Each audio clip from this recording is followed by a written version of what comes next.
372 एकाषष्टितमः सर्गः। विभीषण का श्रीराम से कुंभकर्ण का परिचय देना और श्रीराम की आज्ञा से वानरों का युद्ध के लिए लंका के द्वारों पर डट जाना। तदनंतर हाथ में धनुष लेकर बल विक्रम से संपन्न महातेजस्वी श्रीराम ने किरीटधारी महाकाय राक्षस कुंभकर्ण को देखा। वह पर्वत के समान दिखाई देता था और राक्षसों में सबसे बड़ा था। जैसे पूर्व काल में भगवान नारायण ने आकाश को नापने के लिए डग भरे थे, उसी प्रकार वह भी डग बढ़ाता जा रहा था। सजल जलधर के समान काला कुंभकर्ण सोने के बाजूबंद से विभूषित था। उसे देखकर वानरों की वह विशाल सेना पुनः बड़े वेग से भागने लगी। अपनी सेना को भागते तथा राक्षस कुंभकर्ण को बढ़ते देख श्री रामचंद्र जी को बड़ा आश्चर्य हुआ और उन्होंने विभीषण से पूछा, यह लंकापुरी में पर्वत के समान विशाल काय वीर कौन है, जिसके मस्तक पर किरीट शोभा पाता है और नेत्र भूरे हैं। यह ऐसा दिखाई देता है मानो बिजली सहित मेघ हो। इस भूतल पर यह एकमात्र महान ध्वज सा दृष्टिगोचर होता है। इसे देखकर सारे वानर इधर उधर भाग चले हैं। विभीषण, बताओ यह इतने बड़े डील डौल का कौन पुरुष है? कोई राक्षस है या असुर? मैंने ऐसे प्राणी को पहले कभी नहीं देखा था। अनायास ही बड़े बड़े कर्म करने वाले राजकुमार श्री राम ने जब इस प्रकार पूछा, तब परम बुद्धिमान विभीषण ने उन ककुत्स्थ कुलभूषण रघुनाथ जी से इस प्रकार कहा, भगवन, जिसने युद्ध में वैवस्वत यम और देवराज इंद्र को भी पराजित किया था, वही यह विश्रवा का प्रतापी पुत्र कुंभकर्ण है। इसके बराबर लंबा दूसरा कोई राक्षस नहीं है। रघुनंदन, इसने देवता, दानव, यक्ष, नाग, राक्षस, गंधर्व, विद्याधर और किन्नरों को सहस्रों बार युद्ध में मार भगाया है।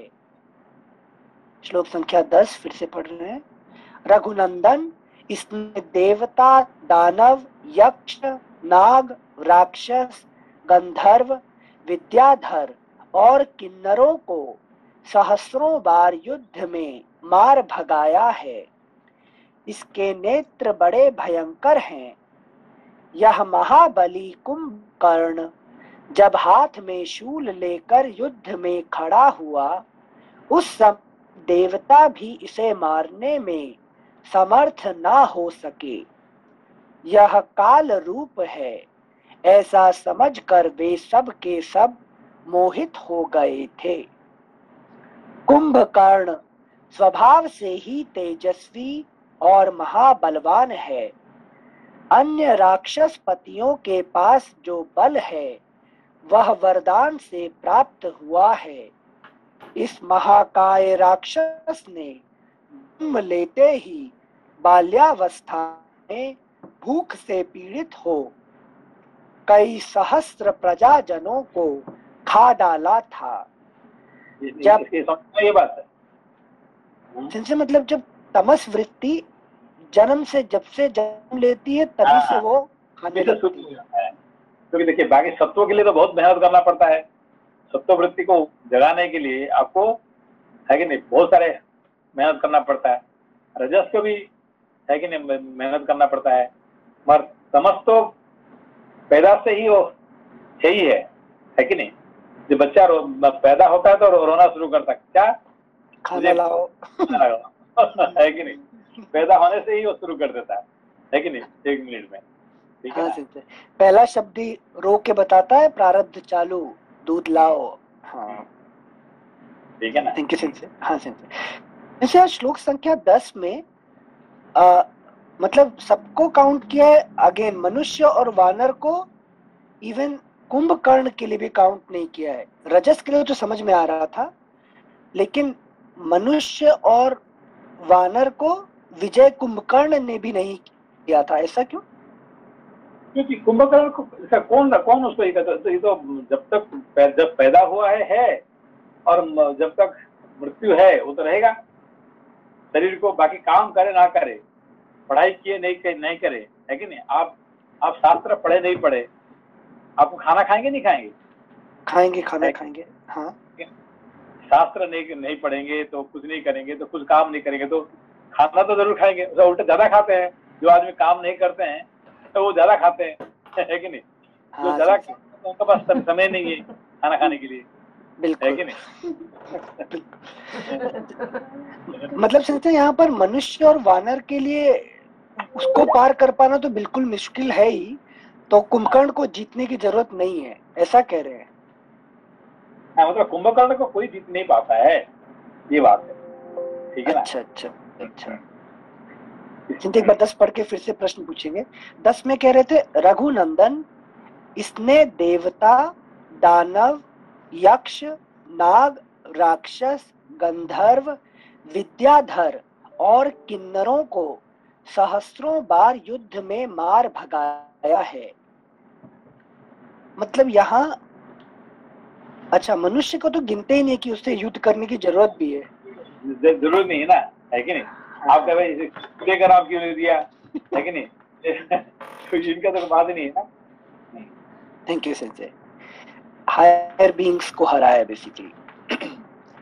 श्लोक संख्या 13, इस महाकाय राक्षस ने जन्म लेते ही बाल्यावस्था में भूख से पीड़ित हो कई सहस्र प्रजाजनों को खा डाला था। जब सहस्रों प्रजाजन इसका आहार बनने लगे, तब भय से पीड़ित हो वे सब के सब देवराज इंद्र की शरण में गए और उन सब ने उनके समक्ष अपना कष्ट निवेदन किया। अगला पृष्ठ संख्या 373,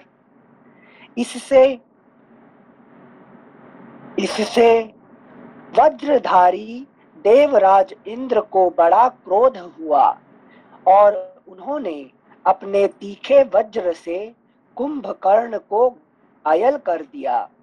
इंद्र के वज्र की चोट खाकर यह महाकाय राक्षस क्षुब्ध हो उठा और रोष पूर्वक जोर जोर से सिंहनाद करने लगा। राक्षस कुंभकर्ण के बारंबार गर्जना करने पर उसका भयंकर सिंहनाद सुनकर प्रजा वर्ग के लोग भयभीत हो और भी डर गए। तदनंतर कुपित हुए महाबली कुंभकर्ण ने इंद्र के ऐरावत के मुंह से एक दांत उखाड़ लिया और उसी से देवेंद्र की छाती पर प्रहार किया। कुंभकर्ण के प्रहार से इंद्र व्याकुल हो गए और उनके हृदय में जलन होने लगी। यह देखकर सब देवता, ब्रह्मर्षि और दानव सहसा विषाद में डूब गए। तत्पश्चात इंद्र उन प्रजाजनों के साथ ब्रह्मा जी के धाम में गए। वहां जाकर उन सब ने प्रजापति के समक्ष कुंभकर्ण की दुष्टता का विस्तार पूर्वक वर्णन किया। इसके द्वारा प्रजा के भक्षण, देवताओं के धर्षण, तिरस्कार, ऋषियों के आश्रमों के विध्वंस तथा पराई स्त्रियों के बारंबार हरण होने की भी बात बताई। श्लोक संख्या 20 फिर से पढ़ रहे हैं एक बार। इसके द्वारा प्रजा के भक्षण, देवताओं के धर्षण तिरस्कार, ऋषियों के आश्रमों के विध्वंस तथा पराई स्त्रियों के बारंबार हरण होने की भी बात बताई। इंद्र ने कहा, भगवन, यदि यह नित्य प्रति इसी प्रकार प्रजाजनों का भक्षण करता रहा तो थोड़े ही समय में सारा संसार सूना हो जाएगा। श्लोक संख्या 21 फिर से पढ़ रहे हैं। इंद्र ने कहा, भगवन, यदि यह नित्य प्रति इसी प्रकार प्रजाजनों का भक्षण करता रहा तो थोड़े ही दिनों में, थोड़े ही समय में सारा संसार सूना हो जाएगा। इंद्र की यह बात सुनकर सर्वलोक पितामह ब्रह्मा ने सब राक्षसों को बुलाया और कुंभकर्ण से भी भेंट की। कुंभकर्ण को देखते ही स्वयंभू प्रजापति थर्रा उठे।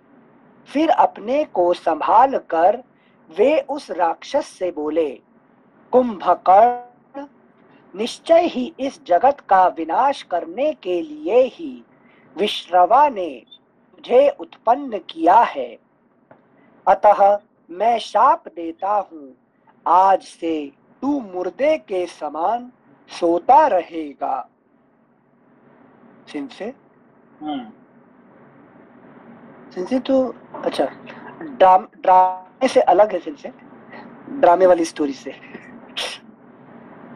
हाँ, मगर आगे आगे उसके बाद रावण उसका है कि नहीं, रावण उसकी रक्षा करता ना, है कि नहीं? अच्छा अच्छा, नहीं मतलब सिंसे वो तपस्या करते दिखाते हैं ना, फिर उनको वरदान मिलता है वो। अच्छा, हाँ सिंसे। श्लोक संख्या 24 फिर से पढ़ रहे हैं। कुंभकर्ण, निश्चय ही इस जगत का विनाश करने के लिए ही विश्रवा ने तुझे उत्पन्न किया है। अतः मैं शाप देता हूँ, आज से तू मुर्दे के समान सोता रहेगा। ब्रह्मा जी के शाप से अभिभूत होकर वह रावण के सामने ही गिर पड़ा। इससे रावण को बड़ी घबराहट हुई और उसने कहा, प्रजापते, अपने द्वारा लगाया और बढ़ाया हुआ सुवर्ण रूप फल देने वाला वृक्ष फल देने के समय नहीं काटा जाता है। यह आपका नाती है। इसे इस प्रकार शाप देना कदापि उचित नहीं है। आपकी बात कभी झूठी नहीं होती, इसलिए अब इसे सोना ही पड़ेगा, इसमें संशय नहीं है। पर तो आप इसके सोने और जागने का कोई समय नियत कर दें। रावण का यह कथन सुनकर स्वयंभू ब्रह्मा ने कहा, यह 6 मास तक सोता रहेगा और एक दिन जागेगा। उस एक दिन ही यह वीर भूखा होकर पृथ्वी पर विचरेगा और प्रज्वलित अग्नि के समान मुंह फैलाकर बहुत से लोगों को खा जाएगा। महाराज, इस समय आपत्ति में पड़कर और आपके पराक्रम से भयभीत होकर राजा रावण ने कुंभकर्ण को जगाया है। यह भयानक पराक्रमी वीर अपने शिविर से निकला है और अत्यंत कुपित हो वानरों को खा जाने के लिए सब ओर दौड़ रहा है। अगला पृष्ठ, पृष्ठ संख्या 374।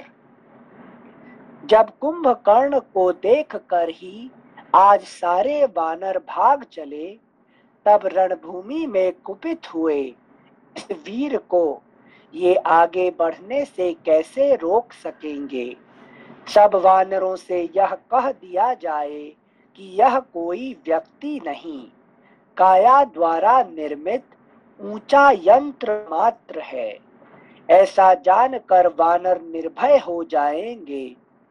विभीषण के सुंदर मुख से निकली हुई यह युक्ति युक्त बात सुनकर श्री रघुनाथ जी ने सेनापति नील से कहा, अग्निनंदन, जाओ समस्त सेनाओं की मोर्चेबंदी करके युद्ध के लिए तैयार रहो और लंका के द्वारों तथा राजमार्गों पर अधिकार जमा कर वहीं डटे रहो।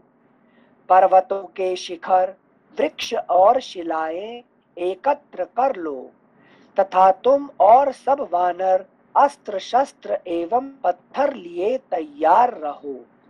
श्री रघुनाथ जी की यह आज्ञा पाकर वानर सेनापति कपिश्रेष्ठ नील ने वानर सैनिकों को यथोचित कार्य के लिए आदेश दिया। तदनंतर गवाक्ष, शरभ, हनुमान और अंगद आदि पर्वताकार वानर पर्वत शिखर लिए लंका के द्वार पर डट गए। जयोल्लास से सुशोभित होने वाले वीर वानर श्री रामचंद्र जी की पूर्वोक्त आज्ञा सुनकर वृक्षों द्वारा शत्रु सेना को पीड़ित करने लगे। तदनंतर ये कोई व्यक्ति नहीं है, ये क्या है? यंत्र है, एक मशीन है, ठीक है ना? हाँ। क्यों? कि उसका अंदर में कोई प्राण नहीं है, उसका अंदर कोई ये कोई जीवित नहीं है। ये तमस क्वालिटी क्या है? जस्ट ए मशीन है कि नहीं? सॉरी सर, थोड़ा और विवेचना कीजिए एग्जांपल से। तो हमारे जो तमस क्वालिटी है ना, हमारा शरीर, हाँ, शरीर क्या है? शरीर प्राणहीन, एक तमस मृतहीन टाइप है, तमस के साथ में पड़ा रहता है। यंत्र है, लेकिन ये यंत्र है, हमेशा सोता रहता है, लेकिन एक यंत्र है कि नहीं? उसको जगाने के लिए कौन जगाता है? उसको रजस से जगाता है, ठीक है ना? अच्छा। तो तमस हमेशा सोता ही रहता है कि नहीं?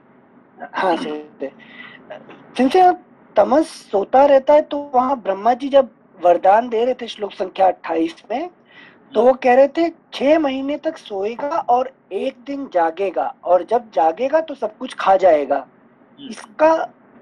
इसका अर्थ मतलब तमस जागे। तमस क्वालिटी क्या करता है? हमेशा सोता रहता ना। हाँ। अभी कोई है कि नहीं? आप कहीं जाएंगे तो कहीं पे, तो किसका घर में जाएंगे तो पहले क्या करेंगे? मुझे कहीं बैठने की जगह तो ना। क्यों बैठेंगे? आराम करने के लिए। शरीर तमस है, ये खड़ा नहीं हो सकता है। सबसे मुश्किल का बात क्या है? शरीर को खड़ा रहो। उसको बोलो कि हमारे आप स्कूल में है कि मास्टर जी क्या करते थे? मुर्गा बनाते थे। मुर्गा बना, खड़ा रहो। सबसे बड़ा मुश्किल काम क्या है? खड़ा रहना, ठीक है ना? क्योंकि ये हमेशा सोने का है कि नहीं? बैठना और सोना एक ही बात है। मतलब ये धरती पे उसको लगा रहना। ठीक है ना? अच्छा। और जगता है तो किस लिए? जो भूख लगता है। हाँ, जो भूख लगने से वो जगता है, नहीं तो हमेशा ना बैठे रहेगा ना तो सोते रहेगा, ठीक है ना? अच्छा, सॉरी सर, थोड़ा सा एक और पूछने यहाँ पे, मतलब तमस का बेसिक क्वालिटी सोते ही रहना। हाँ। लेकिन खाने के लिए तमस जग जाएगा, सिर्फ खाने के लिए तो पीने के लिए, खाना पीना, नहीं तो कुछ शारीरिक एंजॉयमेंट है कि नहीं? इसको क्या कहते हैं? आहार, निद्रा, मैथुन। हाँ। तो उसका ये अलग बात है। अच्छा। आहार, निद्रा, मैथुन, इसके लिए ये तमस क्वालिटी क्या करता? ये हमेशा। और भय किसी लिए है? मेरा मृत्यु हो जाएगा, है कि नहीं? तो इसीलिए भय है। अच्छा, ठीक है। हाँ, ये 3 के लिए वो जगेगा, नहीं तो बाकी सब सोता रहेगा। इसलिए 6 महीने तो सोता रहेगा, इसका कहा गया है कि नहीं? Thank you. श्लोक संख्या 39। विजयोल्लास से सुशोभित होने वाले वीर वानर श्री रामचंद्र जी की पूर्वोक्त आज्ञा सुनकर वृक्षों द्वारा शत्रु सेना को पीड़ित करने लगे। तदनंतर हाथों में शैल शिखर, और वृक्ष लिए वानरों की वह भयंकर सेना पर्वत के समीप घिरी हुई मेघों की बड़ी भारी उग्र घटा के समान सुशोभित होने लगी। इस प्रकार श्री वाल्मीकि निर्मित आर्ष रामायण आदि काव्य के युद्ध कांड में 61वां सर्ग पूरा हुआ। द्विषष्टितमः सर्गः। कुंभकर्ण का रावण के भवन में प्रवेश तथा रावण का राम से भय बताकर उसे शत्रु सेना के विनाश के लिए प्रेरित करना। महापराक्रमी राक्षस शिरोमणि कुंभकर्ण निद्रा और मद से व्याकुल हो अलसाया हुआ सा शोभाशाली राजमार्ग से जा रहा था। वह परम दुर्जय वीर हजारों राक्षसों से घिरा हुआ यात्रा कर रहा था। सड़क के किनारे पर जो मकान थे उनमें से उसके ऊपर फूल बरसाए जा रहे थे। उसने राक्षस राज रावण के रमणीय एवं विशाल भवन का दर्शन किया, जो सोने की जाली से आच्छादित होने के कारण सूर्य देव के समान दीप्तिमान दिखाई देता था। जैसे सूर्य मेघों की घटा में छिप जाएं, उसी प्रकार कुंभकर्ण ने राक्षस राज के महल में प्रवेश किया और राज सिंहासन पर बैठे हुए अपने भाई को दूर से ही देखा, मानो देवराज इंद्र ने दिव्य कमलासन पर विराजमान स्वयंभू ब्रह्मा का दर्शन किया हो। अगला पृष्ठ संख्या 375। राक्षसों सहित कुंभकर्ण अपने भाई के भवन में जाते समय जब जब एक एक पैर आगे बढ़ाता था, तब तब पृथ्वी कांप उठती थी। भाई के भवन में जाकर जब वह भीतर की कक्षा में प्रविष्ट हुआ, तब उसने अपने बड़े भाई को उद्विग्न अवस्था में पुष्पक विमान पर विराजमान देखा। कुंभकर्ण को उपस्थित देख दशमुख रावण तुरंत उठ कर खड़ा हो गया और बड़े हर्ष के साथ उसे अपने समीप बुला लिया। महाबली कुंभकर्ण ने सिंहासन पर बैठे हुए अपने भाई के चरणों में प्रणाम किया और पूछा, कौन सा कार्य आ पड़ा है? रावण ने उछलकर बड़ी प्रसन्नता के साथ कुंभकर्ण को हृदय से लगा लिया। भाई रावण ने उसका आलिंगन करके यथावत रूप से अभिनंदन किया। इसके बाद कुंभकर्ण सुंदर दिव्य सिंहासन पर बैठा। उस आसन पर बैठकर महाबली कुंभकर्ण ने क्रोध से लाल आंखें किए रावण से पूछा, राजन, किस लिए तुमने बड़े आदर के साथ मुझे जगाया है? बताओ, यहाँ तुम्हें किससे भय प्राप्त हुआ है? अथवा अभी ये रामायण में सबसे अच्छा जो स्पीच देता है कौन? कुंभकर्ण। कुंभकर्ण का स्पीच 1 नंबर स्पीच है कि नहीं? ब्रह्मा जी से, है कि नहीं? भगवान राम से भी इनका स्पीच सबसे अच्छा हो जाता है। देखिए। हाँ थैंक यू सिंह। श्लोक संख्या 10 एक बार फिर से पढ़ रहे हैं। इसके बाद कुंभकर्ण सुंदर दिव्य सिंहासन पर बैठा। उस आसन पर बैठकर महाबली कुंभकर्ण ने क्रोध से लाल आंखें की रावण से पूछा, राजन, किस लिए तुमने बड़े आदर के साथ मुझे जगाया है? बताओ, यहाँ तुम्हें किससे भय प्राप्त हुआ है? अथवा कौन परलोक का पथिक होने वाला है? तब रावण अपने पास बैठे हुए कुपित भाई कुंभकर्ण से रोष से चंचल आंखें किए बोला, महाबली वीर, तुम्हारे सोए सोए दीर्घ काल व्यतीत हो गया।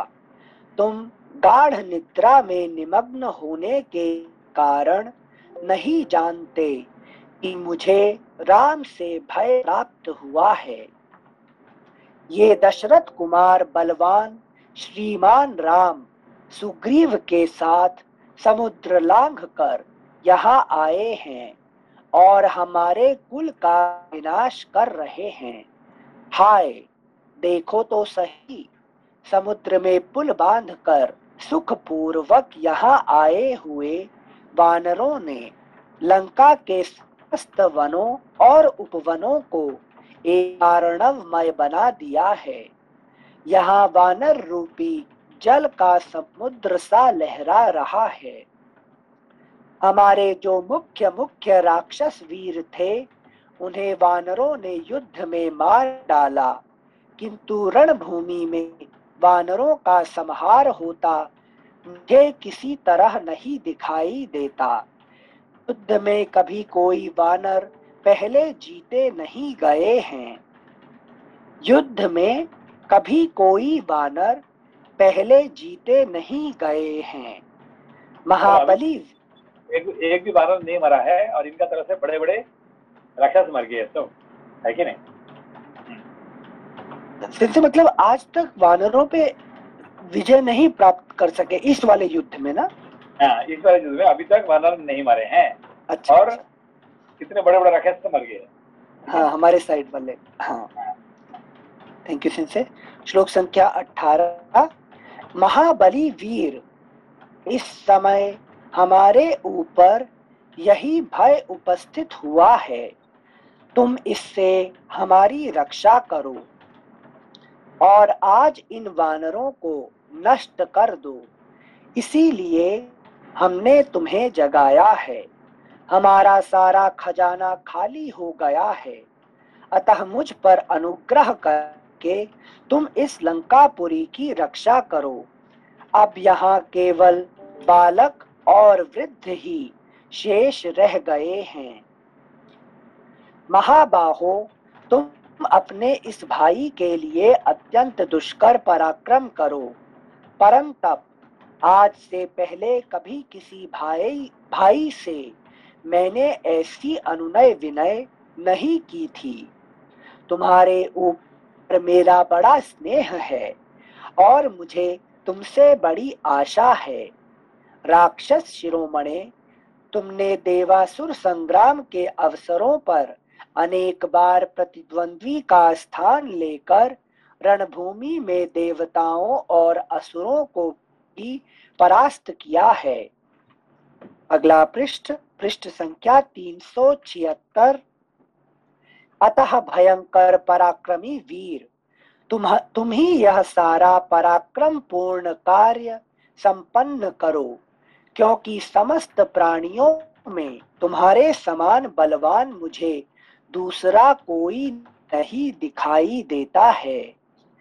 तुम युद्ध प्रेमी तो हो ही, तुम युद्ध प्रेमी तो हो ही, अपने बंधु बांधवों से भी बड़ा प्रेम रखते हो। इस समय तुम मेरा यही प्रिय और उत्तम हित करो।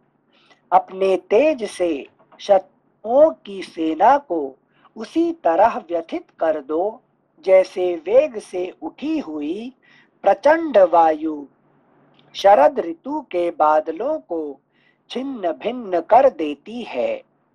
इस प्रकार श्री वाल्मीकि निर्मित आर्ष रामायण आदि काव्य के युद्ध कांड में 62वां सर्ग पूरा हुआ। सिंसे यहाँ तमस को क्यों बोल रहे? तुम युद्ध प्रेमी हो ही। तमस तो युद्ध नहीं करना चाहता ना कभी भी। ये देखिए, अभी जो भी युद्ध करता है किसी लिए युद्ध करता है? जिनसे भय होता है उसे शरीर। जितने जो अभी तो युद्ध हुआ है, अभी जो रशिया और अमेरिका में लड़ाई हो रहे हैं, किसी लिए? जमीन के ऊपर जितने युद्ध होता है जमीन पे, भारत पाकिस्तान हुआ, चाइना से युद्ध हुआ, किससे युद्ध हुआ, तो सारे युद्ध किसके लिए? जमीन के लिए। हाँ हाँ जमीन हाँ का मतलब क्या है? तमस, तमस ही है पूरा। है कि नहीं? पृथ्वी जो है ये तमस है। तो जमीन पे पैसे के लिए, इसके लिए तो युद्ध होता ना, ठीक है ना? यस तो सेंसे। तो युद्ध प्रेमी है कि नहीं? तमस क्या है? युद्ध प्रेमी। अच्छा अच्छा। जितने हाँ युद्ध सेंसे, हुआ आज तक संसार में, सारे युद्ध का मूल कारण क्या है? तमस है। तमस, ठीक है ना? हाँ। अच्छा सेंसे, मतलब मूल कारण तमस हुआ और रजस प्रधान होके लड़ता है उसके लिए, टू गेट द तमस। लड़ने के लिए रजस चाहिए, पर कारण क्या है? हाँ तमस। कोई लड़ने के लिए नहीं लड़ता है कि नहीं? किस गॉट इट। पाने के लिए लड़ता है कोई, ठीक है ना? हाँ हाँ हाँ, तो कारण तमस है और कार्य राजस करता है। ठीक है ना? अभी जितने अभी तक युद्ध हुआ है, सबके कारण क्या है? बस तमस। हाँ हमें क्या मिलेगा उसमें से, ठीक है? हाँ सेंसे, थैंक यू सेंसे। नमस्ते सेंसे। नमस्ते नमस्ते। सेंसे वो कारण थोड़ा समझ में नहीं आया कि मतलब जो भी कोई झगड़ा होता है उसमें तमस कैसे कारण होता है? रजस कार्य करता है समझ में आया, बट तमस कैसे कारण हुआ सेंसे थोड़ा समझ में नहीं आया। मतलब क्या है कि तमस मतलब जो मूव नहीं, तमस किसको कहा जाता है? जो मूव नहीं करता है कि नहीं? हाँ हाँ उसका मूवमेंट नहीं है, उसको तमस कहा जाता है, ठीक है ना? जो जो हमेशा सोता रहता है, इसलिए इसको क्या कहते हैं? हमेशा सोता रहता है, ठीक है ना? तो हाँ सेंसे। हमारे हमारे सामने हमारे जमीन, हमारे पृथ्वी जो क्या है, ये तमस, क्योंकि वो हमेशा, है कि नहीं? एक ही पहाड़ जगह पे। जगता, ये एक जगह पे रहता है कि नहीं? हाँ तो हाँ युद्ध होता है, इसका मेन कारण क्या है? जमीन, ठीक है ना? जमीन के लिए, पैसा के लिए, ठीक है ना? इसके लिए लड़ाई होता है। अच्छा अच्छा, समझ गए सेंसे। तो तमस के लिए ही लड़ाई होता है, ठीक है ना? तमस के लिए हमेशा लड़ाई होती है, समझ गए। Thank you sensei. Thank you sensei. अगला अध्याय, त्रिषष्टितमः सर्गः। कुंभकर्ण का रावण को उसके कुकृत्यों के लिए उपालंभ देना और उसे धैर्य बंधाते हुए युद्ध विषयक उत्साह प्रकट करना। और यहाँ देखिए, ये कुंभकर्ण का कितने अच्छे उपदेश देखिए, है कि नहीं? Thank you sensei. श्लोक संख्या 1। राक्षस राज रावण का यह विलाप सुनकर कुंभकर्ण ठहाका मारकर हंसने लगा और इस प्रकार बोला, भाई साहब, पहले विभीषण आदि के साथ विचार करते समय हम लोगों ने जो दोष देखा था वही तुम्हें इस समय प्राप्त हुआ है, क्योंकि तुमने हितैषी पुरुषों और उनकी बातों पर विश्वास नहीं किया था। तुम्हें शीघ्र ही अपने पाप कर्म का फल मिल गया। जैसे कुकर्मी पुरुषों का नरकों में पड़ना निश्चित है, उसी प्रकार तुम्हें भी अपने दुष्कर्म का फल मिलना अवश्यम भावी था। महाराज, सबको फल मिल गया अभी, ठीक है? कर्म का फल बता रहे थे। Thank you sense. महाराज, केवल बल के घमंड से तुमने पहले इस पाप कर्म की कोई परवाह नहीं की, इसके परिणाम का कुछ भी विचार नहीं किया था।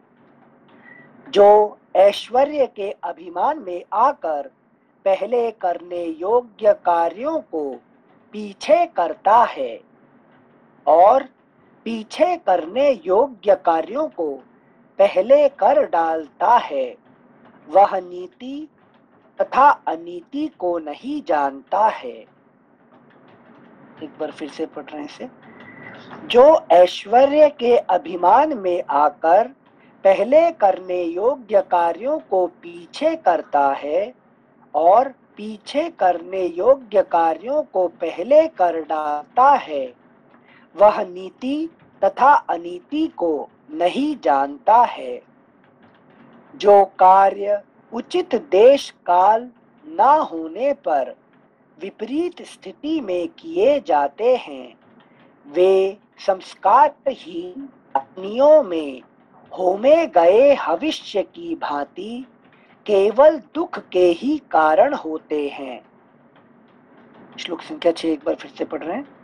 जो कार्य उचित देश काल ना होने पर विपरीत स्थिति में किए जाते हैं, वे संस्कारहीन अग्नियों में होमे गए भविष्य की भांति केवल दुख के ही कारण होते हैं।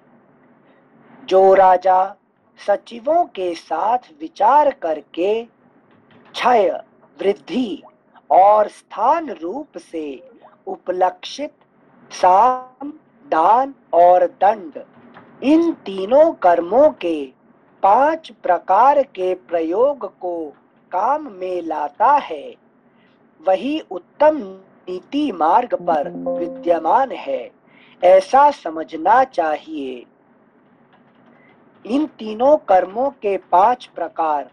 फुटनोट 1, कार्य को आरंभ करने का उपाय, पुरुष और द्रव्य रूप संपत्ति, देश काल का विभाग, विपत्ति को टालने का उपाय और कार्य की सिद्धि, ये 5 प्रकार के योग हैं। एक बार फिर से पढ़ रहे हैं। 5 प्रकार: कार्य को आरंभ करने का उपाय, पुरुष और द्रव्य रूप संपत्ति, देश काल का विभाग, विपत्ति को टालने का उपाय और कार्य की सिद्धि, ये 5 प्रकार के योग हैं।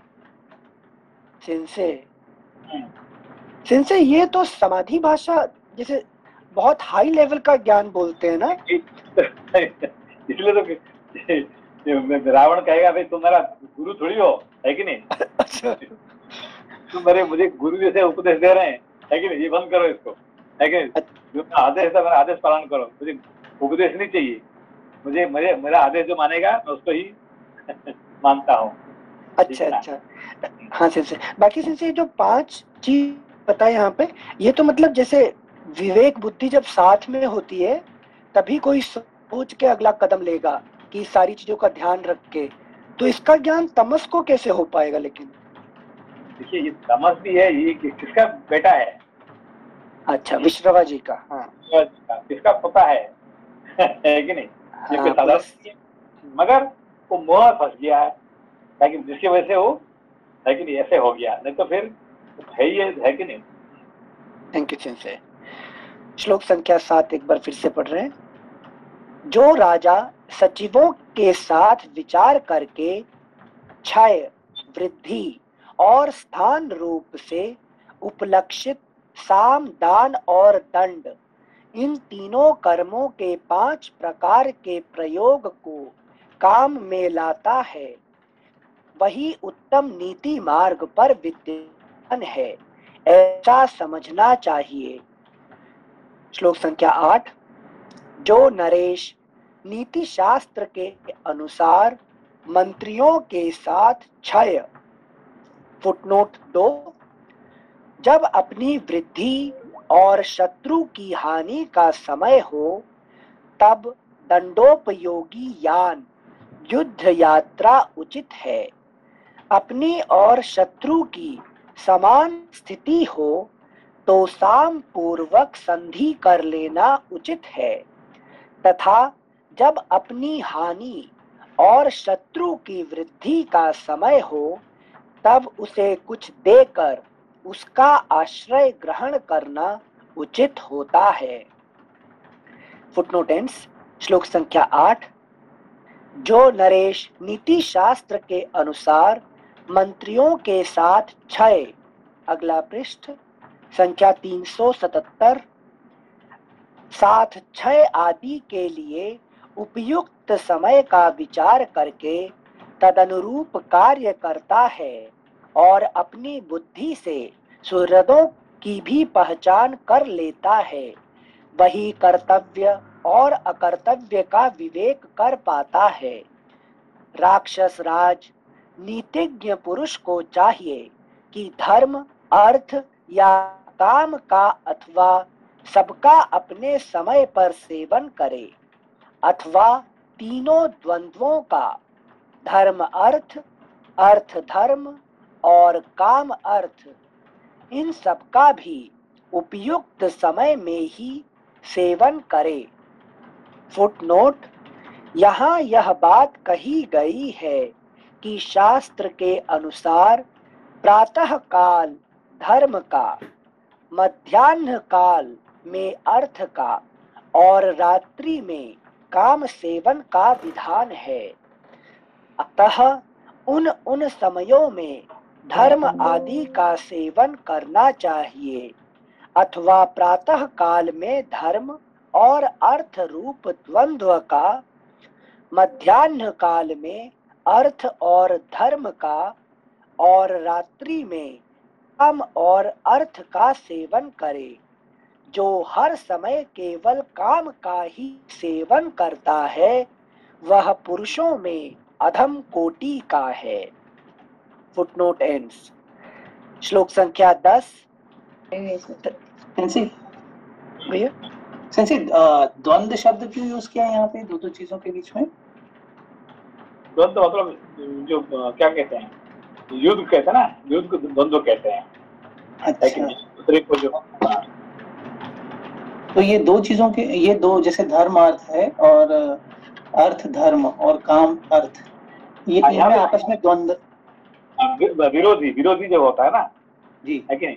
हाँ, जो विरोधी होता है तो किसको आप ये करना चाहिए अभी, क्योंकि देखिए ये क्या कहते हैं, जो सबसे पहला जब रावण ने सीता जी को उठा के लेके आया था तब कुंभकर्ण ने क्या बोला था, याद है कि नहीं? क्या कहा? जी संजी, वो सभा में बैठा हुआ था, उसने कहा था कि उसने कहा कि तुम उसको वापस कर लो, है कि नहीं? वापस कर लो। क्यों? क्योंकि तुम्हारा बल इतने नहीं कि तुम आराम से लड़ सको, है कि नहीं? तो जिससे आप लड़ नहीं पाएंगे, अभी तक मैंने तुमको कभी नहीं कहा था कि तुम उसको ऐसा करो, तुम जो मर्जी तुम किए थे, और आज मैं कह रहा हूं कि तुम सीता को वापस कर दो, ना तो तुम मरोगे और सब मरेंगे, हम सब मरेंगे, ये पहले कह दिया था, ठीक है ना? मगर रावण उसको नहीं माना था, इसलिए आज दोबारा उसने कहा कि तुम्हारे कारण से अभी सब मरने वाले हैं, ठीक है ना? जी सिंसी, एक बात और समझ में नहीं आ रही कि रावण बड़ा होके और रजोगुण को भी ज्ञान नहीं है, मतलब वो रजोगुण ही है और उससे ये सब ज्ञान नहीं है, और एक तमस को यहाँ पे सारा ज्ञान है ये, तो इसे कैसे समझेंगे? यहाँ पे ज्ञान किसको है? सिर्फ सत्वों को है, सत्वों को ज्ञान है, ठीक है ना? और दूसरा ज्ञान है तमस को है। रजस को ज्ञान रहता नहीं, क्यों? हमेशा कर्म में लगा रहता है, ठीक है ना? मगर तमस का प्रॉब्लम क्या है? क्या ज्ञान तो है और उसको ज्ञान से अपने को खाना पीना सोने में आनंद रहता है उसको, इसीलिए वो ज्ञान का कोई काम नहीं होता है कि नहीं? तो विभीषण ने क्या किया? उपदेश दिया और जब नहीं सुना तो छोड़ के चला गया, वहां रुका नहीं है, ठीक है ना? उसने उपदेश दिया अपना भाई को, समझाया, बहुत समझाया, तुम नहीं समझा तो फिर उसने छोड़ के चला गया राम जी के पास, ठीक है? भाई इसको समझा कि मूर्ख है, इसको समझाया कि मेरी कोई मतलब नहीं है, मैं मरने वाला हूँ, यहाँ रहूंगा तो मैं, इससे अच्छा है कि यहाँ से छोड़ के चला जाना। मगर ये कुंभकर्ण क्या करता है? समझाता जब नहीं मानता, ठीक है यार भाई तुम्हारा भाई हूँ मैं, चलो उससे अच्छा कि मैं भी तुम्हारे लिए मैं कुछ कर ले, तुम्हें मुझे इतने खाना खिलाया पिलाया बचाया, तो मैं भी तुम्हें मैं भी कुछ करके दिखाऊंगा। बस यही प्रॉब्लम हो गया, है कि नहीं? जी सिंसी, धन्यवाद। थैंक यू सिंसे, थैंक यू भैया। श्लोक संख्या 10। धर्म, अर्थ और काम, इन तीनों में धर्म ही श्रेष्ठ है, अतः विशेष अवसरों पर अर्थ और मोक्ष के बात नहीं है कि नहीं? क्योंकि यहाँ पे इन लोग राक्षस का है कि नहीं, उनका डिक्शनरी में मोक्ष का स्थान नहीं है कि नहीं? पुरुषार्थ सिर्फ 3 है, धर्म, अर्थ और काम। हाँ, मोक्ष का स्थान नहीं है, ठीक है? हाँ, इसीलिए राक्षस का, जब मोक्ष का स्थान नहीं होता है जिसका जिंदगी में, उसको ही राक्षस कहा जाता है। अच्छा। मोक्ष का स्थान नहीं है वही राक्षस। उसका राक्षस कहा जाता है, ठीक है ना। सॉरी संजय, एक मिनट, हम तुरंत रिलेट कर रहे थे। आपने पिछली क्लासेस में बताया था राक्षस मैं ही हूँ, तो मतलब मोक्ष का स्थान ना होने से इसका मतलब मैं राक्षस हूँ, पर कहीं ना कहीं सोचता तो हूँ ना मैं मोक्ष पाने के लिए। जी, एक्चुअली क्या देखिए, हमारे जिंदगी में मोक्ष का स्थान हमने अभी तक कितना टाइम लगाया मोक्ष के लिए? अंश मात्र भी नहीं से। हाँ, इसीलिए हम जिसका हमारे जिंदगी में पैसे का वैल्यू है कि नहीं, एंजॉय करने का वैल्यू है कि नहीं, तो थोड़ी बहुत धर्म तो हम कर लेते हैं, पूजा पाठ कर लेते हैं। पूजा पाठ करने का मोक्ष अलग बात है कि नहीं। लोग क्या कहते हैं, पूजा पाठ कर लेता हूँ, मैं रोज पूजा करता हूँ। पूजा करना, दान देना, लेकिन ये सब करना और मोक्ष के लिए जाना, ये अलग बात, इसलिए धर्म है कि नहीं। अच्छा, वो भी धर्म आ गया। हाँ, वो भी धर्म है, पूजा पाठ करना धर्म है, मोक्ष नहीं है, ठीक है ना। Thank you sensei. लोग गलती कर देते हैं यहाँ पे कि मैं पूजा पाठ करता हूँ इसलिए मैं शास्त्र नहीं पढ़ने से चलेगा, मैं मोक्ष में नहीं जाऊंगा, मतलब मैं पूजा पाठ कर भगवान मुझे है कि नहीं, मुझे मोक्ष दे देंगे, है कि नहीं। हाँ, मैं भगवान तीर्थ जाता हूँ। भगवान पैसा दे देंगे, धन दे देंगे, है कि नहीं, तो खाने पीने के लिए दे देंगे, मोक्ष नहीं देंगे। हाँ, मतलब यश दे देंगे, सराय मिल जाएंगी, सुख मिल जाएगा, लेकिन ज्ञान नहीं देंगे, यम देंगे। करते इसलिए धर्म और मोक्ष में कंफ्यूज कर लेते हैं, ठीक है ना। कोई पूछे तुम शास्त्र पढ़ते हैं क्या? नहीं, मैं तो पूजा करता हूँ, रोज पूजा करता हूँ, मैं मंदिर जाता हूँ, पूजा करता हूँ, मैं दान देता हूँ, इससे मोक्ष नहीं मिलने वाला है, ठीक है ना। जैसे यही कंफ्यूजन बचपन से हमें भी थी, जब सबके सभी को प्रॉब्लम क्या है कि संसार में किसी को भी पूछो, नहीं मैं तो रोज मंदिर जाता हूँ, पूजा पाठ करता हूँ, मैं तो इतने है कि नहीं, ये करता हूँ, वो करता हूँ, है कि नहीं, व्रत रखता हूँ, मैं तीर्थ यात्रा करता हूँ, है कि नहीं। तो इससे क्या मोक्ष मिल जाएगा क्या? Thank you sensei. मतलब उससे बाहरी शुद्धता ला सकते हैं, लेकिन आंतरिक शुद्धता नहीं आएगी जो चाहिए। शुद्धता भी आ जाए, आंतरिक शुद्धता भी आ जाए, तो भी मोक्ष नहीं मिलेगा। अलग प्रयत्न करना पड़ेगा, ठीक है ना। Thank you sensei. राक्षस की लाइफ में मोक्ष का टॉपिक नहीं है, इसलिए पुरुषार्थ 3 है, 4 नहीं है। Thank you sensei. श्लोक संख्या 10। धर्म, अर्थ और काम, इन तीनों में धर्म ही श्रेष्ठ है, अतः विशेष अवसरों पर अर्थ और काम की उपेक्षा करके भी धर्म का ही सेवन करना चाहिए। इस बात को विश्वसनीय पुरुषों से सुनकर भी जो राजा या राजपुरुष नहीं समझता अथवा समझकर भी स्वीकार नहीं करता, उसका अनेक शास्त्रों का अध्ययन व्यर्थ ही है। राक्षस शिरोमणि, जो मनस्वी राजा मंत्रियों से अच्छी तरह सलाह करके समय के अनुसार दान, भेद और पराक्रम का, इनके पूर्वोक्त 5 प्रकार के योग का, नय और अनय का तथा ठीक समय पर धर्म, अर्थ और काम का सेवन करता है, वह इस लोक में कभी दुख या विपत्ति का भागी नहीं होता। राजा को चाहिए कि वह अर्थ तत्वज्ञ एवं बुद्धिजीवी मंत्रियों की सलाह लेकर जो अपने लिए परिणाम में हितकर दिखाई देता हो वही कार्य करे। जो पशु के समान बुद्धि वाले किसी तरह मंत्रियों के भीतर सम्मिलित कर लिए गए हैं, वे शास्त्र के अर्थ को तो जानते नहीं, केवल धृष्टतावश बातें बनाना चाहते हैं। शास्त्र के ज्ञान से शून्य और अर्थशास्त्र से अनभिज्ञ होते हुए भी प्रचुर संपत्ति चाहने वाले उन अयोग्य मंत्रियों की कही हुई बात कभी नहीं माननी चाहिए। जो लोग धृष्टता के कारण अहितकर बात को हित का रूप देकर कहते हैं, वे निश्चय ही सलाह लेने योग्य नहीं हैं, अतः उन्हें इस कार्य से अलग कर देना चाहिए। वे तो काम बिगाड़ने वाले ही होते हैं। तो कौन कुछ कौन बुरे सिद्ध कुंभकर्ण दे रहा है, ठीक है ना, भूलना नहीं चाहिए।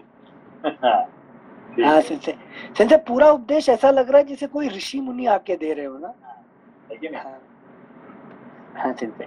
श्लोक संख्या 16 और इससे रिलेटेड एक क्वेश्चन है।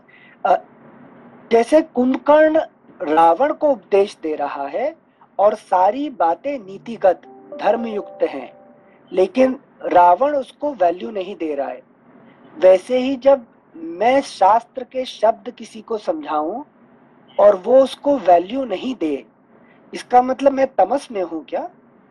हाँ, क्योंकि देखिए कि रावण को जब ब्रह्मा जी ने कुछ बोले तो वो इमीडिएटली जवाब दे दिया आपने, ठीक है ना। हाँ। और कुंभकर्ण कुछ भी बोले उसके बाद को कोई, क्योंकि वो क्या कहे, वो जितना बोलता तो जाएगा, आखिरी में कोई है कि नहीं, मांस खा के सो जाएगा। पी के सो जाएगा, और उसका वैल्यू क्या है उसके बाद को, है कि नहीं। अच्छा अच्छा अच्छा, तो आचार्य इसको कहते हैं जो खुद पालन करता है, ठीक है ना। थैंक यू सिंसे। श्लोक संख्या 16।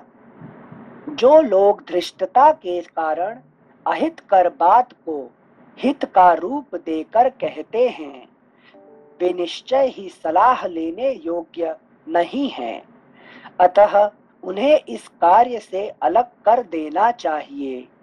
वे तो काम बिगाड़ने वाले ही होते हैं।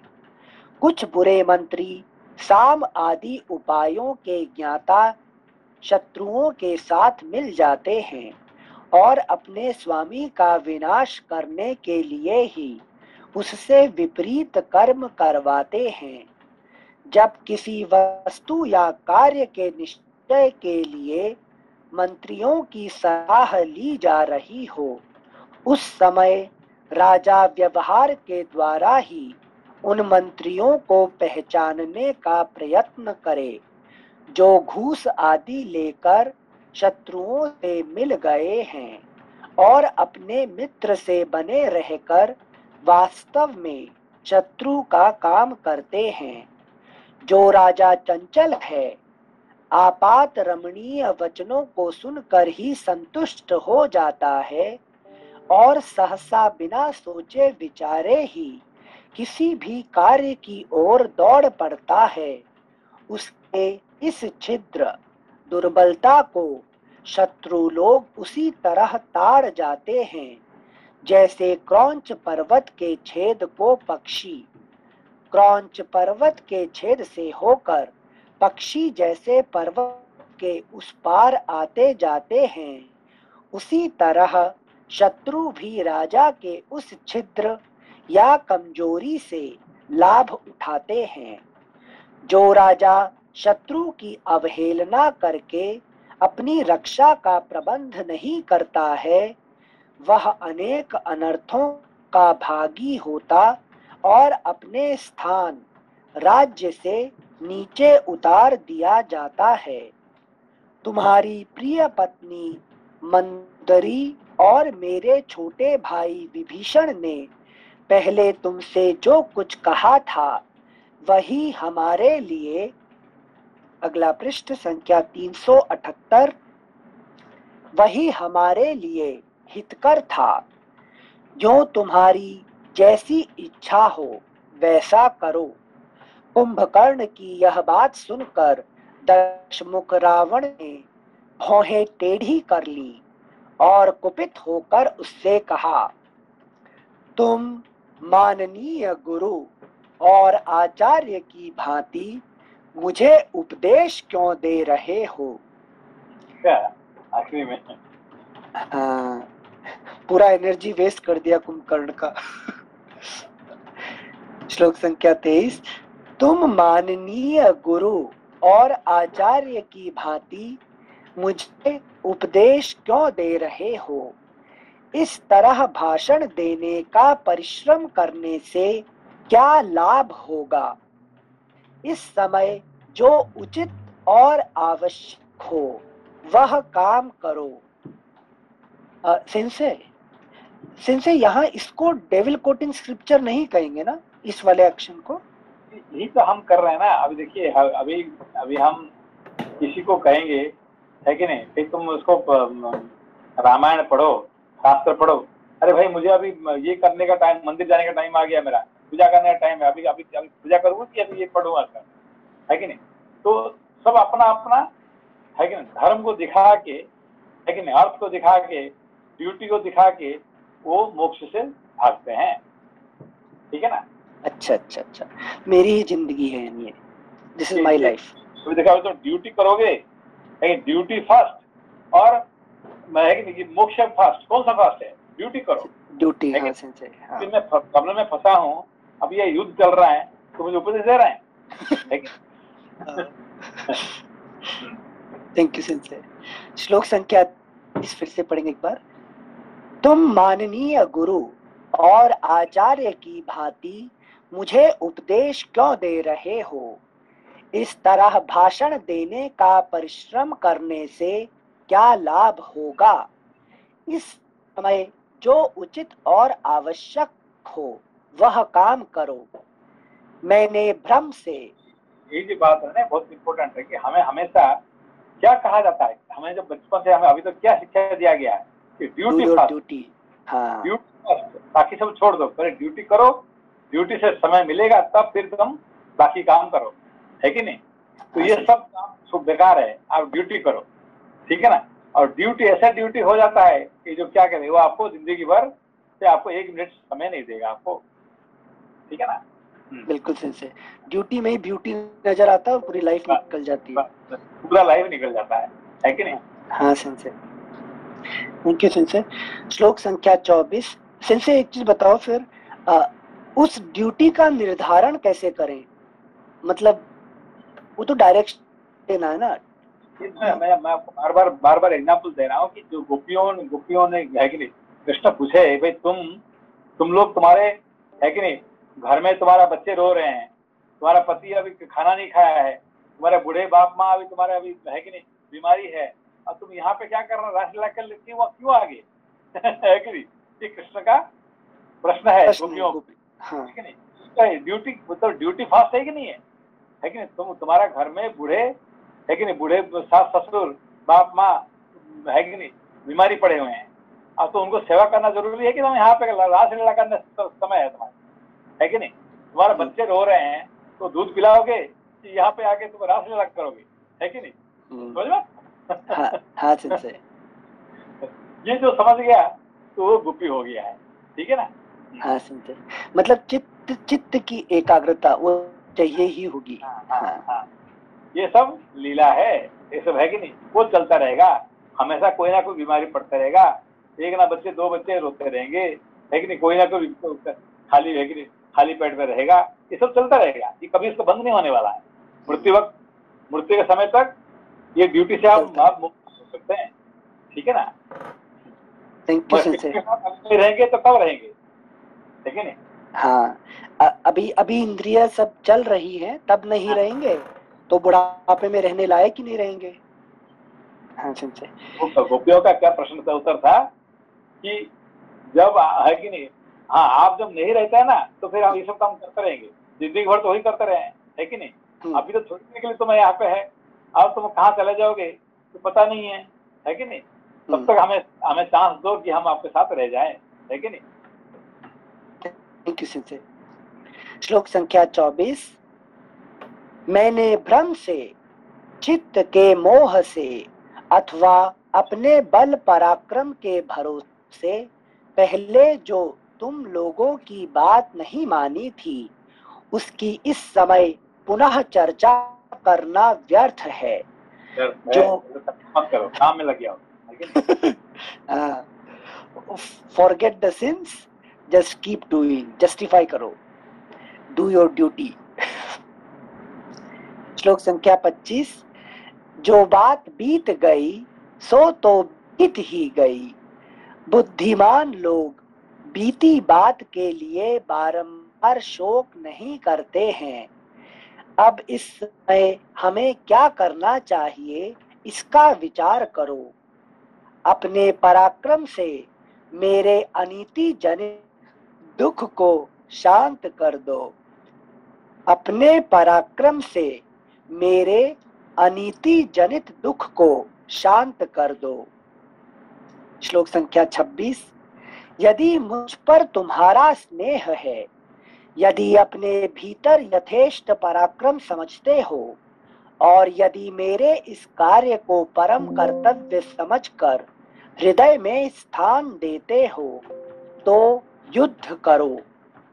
वही सुहृद है जो सारा कार्य नष्ट हो जाने से दुखी हुए स्वजन पर अकारण अनुग्रह करता है, तथा वही बंधु है जो अनीति के मार्ग पर चलने से संकट में पड़े हुए पुरुषों की सहायता करता है।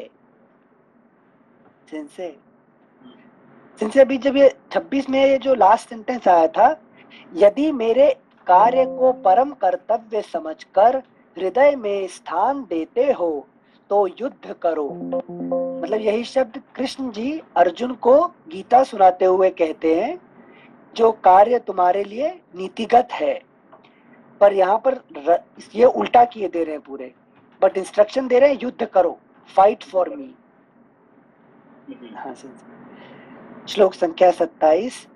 वही सुहृद है जो सारा कार्य नष्ट हो जाने से दुखी हुए स्वजन पर अकारण अनुग्रह करता है, तथा वही बंधु है जो अनीति के मार्ग पर चलने से संकट में पड़े हुए पुरुषों की सहायता करता है। रावण को इस प्रकार धीर एवं दारुण वचन बोलते देख उसे रुष्ट समझकर कुंभकर्ण धीरे धीरे मधुर वाणी में कुछ कहने को उद्यत हुआ।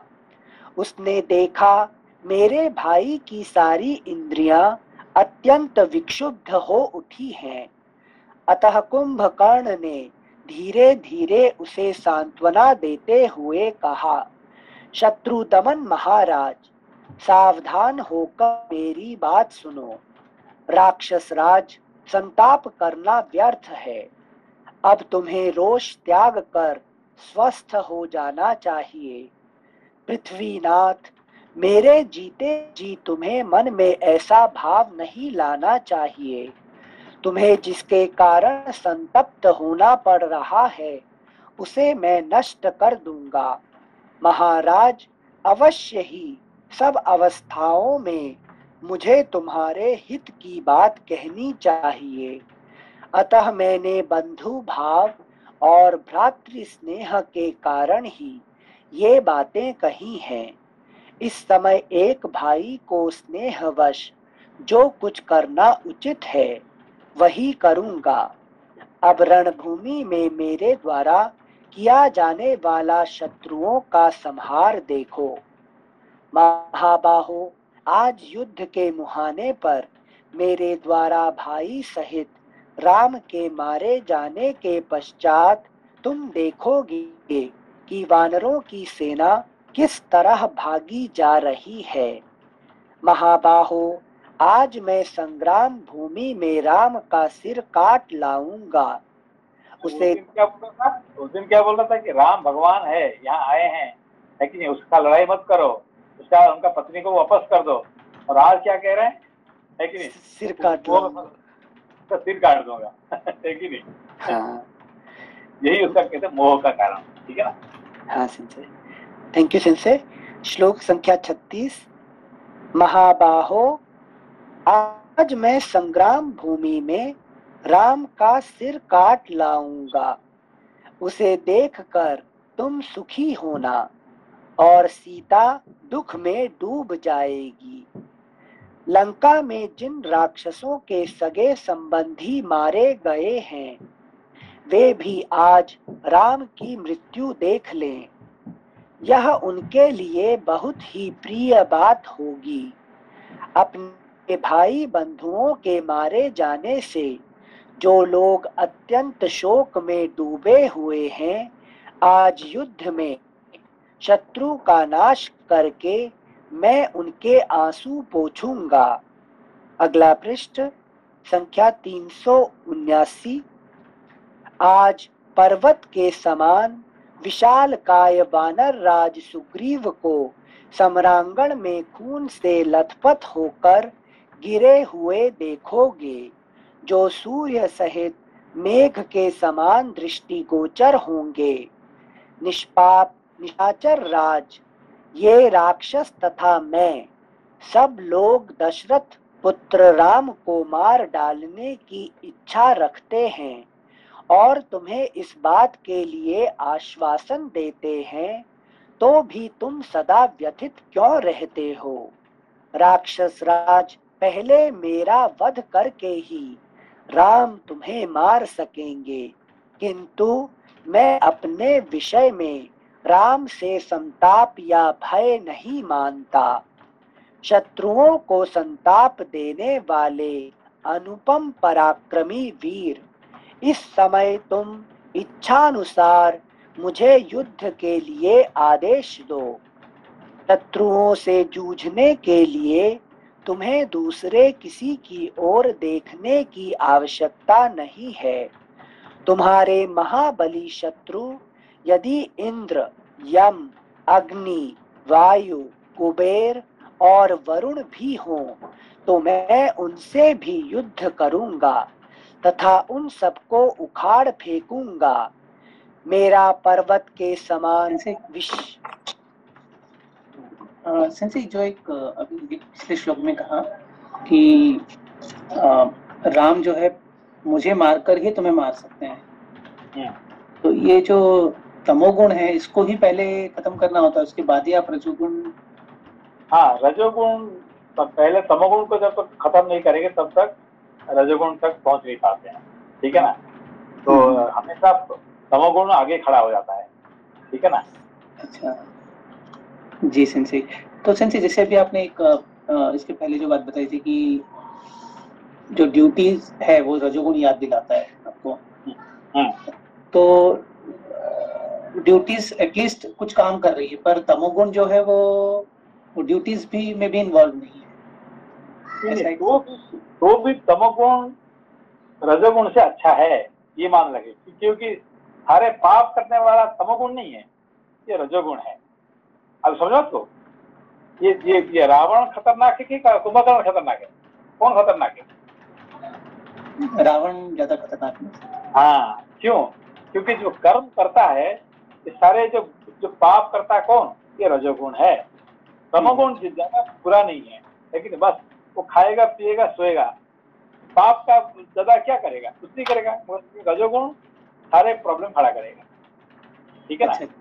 इसलिए रजोगुण इज मोर डेंजरस देन तमोगुण, ठीक है ना। सेंसी अगर इसको ऐसे समझे कि एक व्यक्ति जो अपनी ड्यूटीज में इन्वॉल्व है और वो करता है, and the other person who even doesn't he do his duties and just he is just lying down, तो उसमें जो दूसरा वाला है वो बेटर है क्या, अगर उसको इस तरह से समझे तो?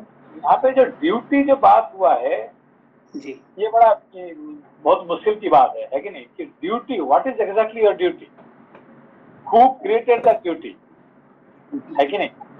अभी समझ रहे हो कि who made the duty for you, कौन बनाया? जैसे आध्यात्मिक सेंस में देखे तो हमने खुद ने बनाई, जो हमारा जो ईगो है, ये हमारे अविद्या, हमारे जो मूर्ख का कारण से ड्यूटी बन गया है, ठीक है ना। समझ को जी सेंसी, वो फिर परसों पढ़ेंगे उसको, बंद करते हैं फिर पढ़ेंगे, ठीक है। जी जी, नमस्ते सेंसी, कल संडे है सेंसी, फिर परसों पढ़ेंगे। थैंक यू, नमस्ते। नमस्ते सेंसी। नमस्ते।